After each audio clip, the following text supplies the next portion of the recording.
Λοιπόν, εδώ είμαι για δεύτερη συνεχόμενη ευρωπαϊκή εβδομάδα. Λοιπόν, όπως είδαμε, ο Ολυμπιακός πήρε σπουδαία νίκη απέναντι στη West Ham. Ο ΠΑΟΚ έκανε μια μεγαλειώδης ανατροπή από 2-0 σε 2-3 απέναντι στην Aberdeen. Η ΑΕΚ έχασε με σκορ 3-1 στην Μαρσέιγ, ενώ ο Παναθηναϊκός έχασε από μια άλλη γαλλική ομάδα, από την ΕΝ εντός έδρας, με σκορ 1-2. ΑΕΚ και Ολυμπιακό, να πω την αλήθεια, δεν πολύ είδα επειδή δεν πρόλαβα, οπότε δεν θα κάνω έτσι μεγάλη ανάλυση και σχόλιο. Παρ' όλα αυτά, ας ξεκινήσουμε μιλώντας και λέγοντας λίγα πράγματα για τον Ολυμπιακό. Ο Ολυμπιακός, μετά από αυτή τη μεγάλη νίκη, μπορεί να παρέμεινε στην τρίτη θέση, όμως απέχει μόλις 2 βαθμούς από την πρώτη και δεύτερη θέση, όπου βρίσκεται West Ham και Freiburg αντίστοιχα. Να πω κάπου εδώ πως η Freiburg πήρε σπουδαίο και για αυτή διπλό, και η μπασκετόπολα δεν είναι τόσο αμεληταία όσο περιμέναμε. Απέναντι τέλος πάντων στην μπασκετόπολα με σκορ 1-3. Αυτό το λίγο που είδα έναν Φορτούνι να κάνει μαγικά πράγματα. Ήταν πολύ καλός, έβαλε τον γκολ, ένα πολύ ωραίο γκολ. Μετά στο τέλος του ημιχρόνου ήρθε και το γκολ από το Ρόντινεϊ. Βασικά στην αρχή κατοχυρώθηκε ως αυτόν γκολ, όμως τελικά πιστώθηκε στον Ρόντινεϊ. Τελικά ο Λούκας Πακετά μείωσε στο 87ο λεπτό. Μετά έγιναν μερικές καθυστερήσεις. Ο διαιτητής έδωσε 8 λεπτά. Η αλήθεια είναι πως καρδιοχτύπησαν οι φίλοι του Ολυμπιακού στο τέλος. Όμως ο Ολυμπιακός εν τέλει κατάφερε να πάρει αυτή τη σπουδαία νίκη που τον κρατάει ζωντανό ακόμα και στο κυνήγι της πρώτης παρακαλώ θέσης. Αυτά λοιπόν για τον Ολυμπιακό. Εντάξει, δεν θα πω πολλά πράγματα για τον Ολυμπιακό και ΑΕΚ, λόγω του ότι δεν είδα τα παιχνίδια. Βασικά δεν τα είδα έτσι όπως θα έπρεπε για να τα αναλύσω, γιατί δεν είχα το χρόνο. Πάμε τώρα να πούμε μερικά πράγματα για την ΑΕΚ. Η ΑΕΚ έχασε με 3-1 στη Μασσαλία, στο Βελοντρόμα, από τη Μαρσέιγ. Είδαμε μια ωραία ατμόσφαιρα, δίπλα-δίπλα οι οπαδοί των δύο ομάδων.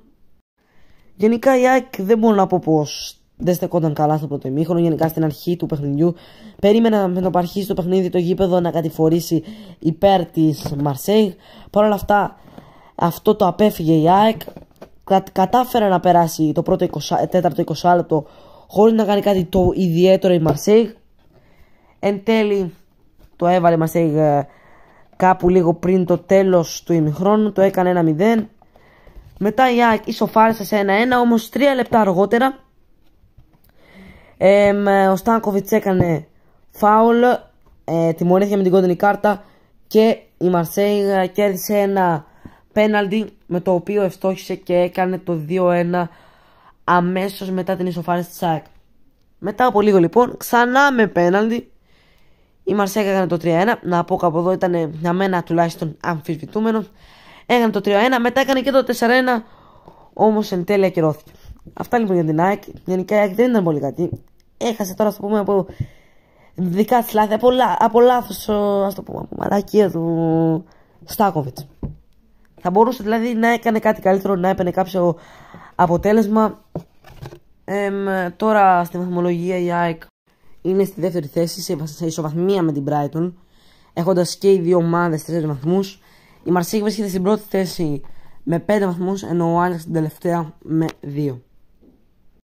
Πάμε τώρα να μιλήσουμε για τη μεγαλειώδης ανατροπή του ΠΑΟΚ. Ο ΠΑΟΚ, ο οποίος βρέθηκε πίσω στο σκορ με 2 τέρματα, 2-0, όπως είχε βρεθεί και στη Φιλανδία. Έτσι και τώρα κατάφερα μέσα σε ένα ημίχρονο να ανατρέψει την κατάσταση και να κερδίσει με σκορ 2-3 με εύστοχη εκτέλεση πέναλτι του Μουρκ στο 90+6 παρακαλώ. Ο ΠΑΟΚ μπορώ να πω ήταν αρκετά καλός. Μείωσε στο σκορ στο 23ο λεπτό με τον Ντεσπότοφ έπειτα από ασίστ του Κωνσταντέλια.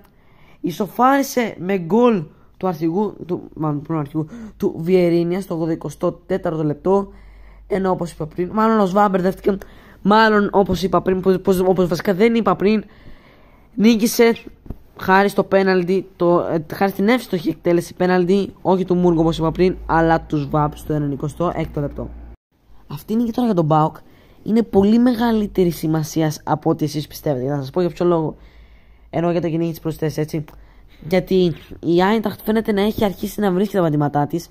Μάλιστα, όσοι δεν ξέρετε, νίκησε με σκορ 6-0 την Ελσίνκι. Και πιστεύω πως αν τσαλαπατήσει σε κάποιο παιχνίδι με την Αμπερντίνη, με την Ελσίνκη και ο ΠΑΟΚ, θα χάσει και την πρώτη θέση, καθώς πιστεύω πως το διπλό ή έστω το αποτέλεσμα, δηλαδή η ισοπαλία στη Φραγκφούρτη, σε εκείνο το χρονικό σημείο που θα παιχτεί το μάτς, θα είναι σχεδόν αδύνατο για τον ΠΑΟΚ. Μιας και όσο περνάει ο καιρός η Άιντραχτ ανεβαίνει ραγδαία πραγματικά. Αυτά λοιπόν για τον ΠΑΟΚ. Έκανε το 3-3 ο ΠΑΟΚ, το απόλυτο στον πρώτο γύρο των ομίλων. Βρίσκεται στην πρώτη θέση εννοείται με 9 βαθμούς και κοιτάει την κορυφή βέβαια. Πλέον ο στόχος είναι μονάχα η κορυφή, η οποία οδηγεί απευθείας τους 16 του Conference League. Πάμε τώρα στο δεύτερο ετοιμένο από γαλλική ομάδα της βραδιάς. Φυσικά θα μιλήσω τώρα για τον Παναθηναϊκό, που έχασε με σκορ 1-2 από την Ρεν. Γενικά ήταν μέχρι ένα σημείο, πιο συγκεκριμένα μέχρι το 80, ένα πολύ καλό παιχνίδι για τον Παναθηναϊκό. Δηλαδή είχε μερικά μελανά σημεία, 38 μελανά βέβαια. Είχε αρκετά λάθη στην άμυνα. Έκαναν πολλά τσάφς οι παίχτες, ιδίως ο Γέντβαϊ. Γενικά, ειδικά στο πρώτο ημίχρονο, βασικά δεχόταν πολύ επικίνδυνες αντιπιθέσεις. Βέβαια, αυτό έχει να κάνει και με την πολύ μεγάλη ποιότητα του Γκουιρί και γενικά με την πολύ μεγάλη μεσοεπιθετική ποιότητα της Ρεν. Δημιουργούσε φάσεις, κάτι προσπαθούσε να κάνει, όμως είχε την μπάλα. Όμως η Ρεν, όσο κρατούσε μπάλα, είχε πραγματικά ουσιαστική κατοχή. Ο Παναθηναϊκός μπορεί να έχει 60-65 και η Ρεν 35-40, όμως η Ρεν όταν είχε μπάλα ήταν πολύ μα πολύ επικίνδυνη.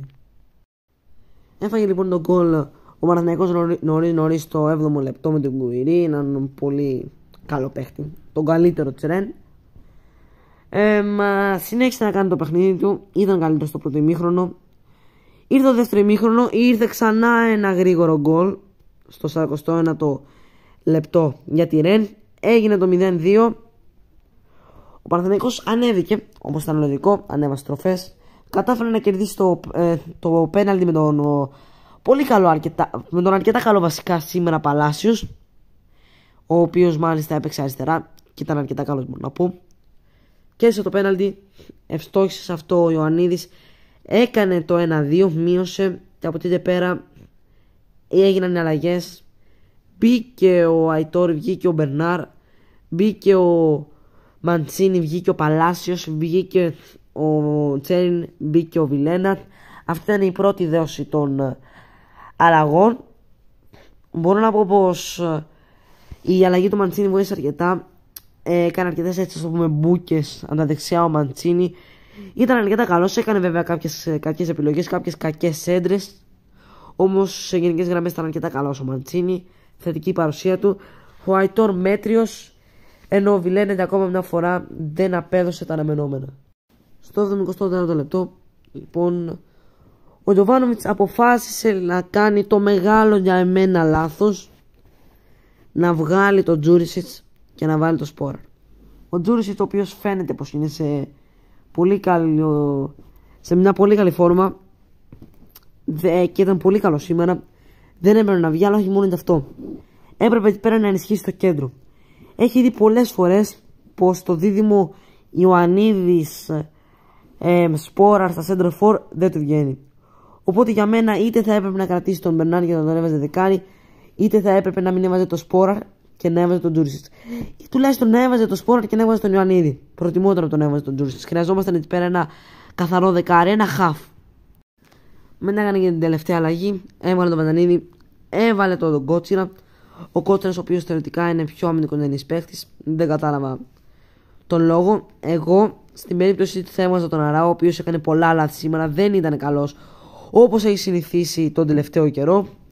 Θα έβαζα τον Πέρεθ για να βοηθήσω έτσι λίγο το αναπτυξιακό μας κομμάτι, έτσι λίγο να ενισχύσω την επίθεσή μας, καθώς ξέρουμε πως ο Πέρεθ βοηθάει πολύ περισσότερο από ότι ο Αράο στα της επίθεσης.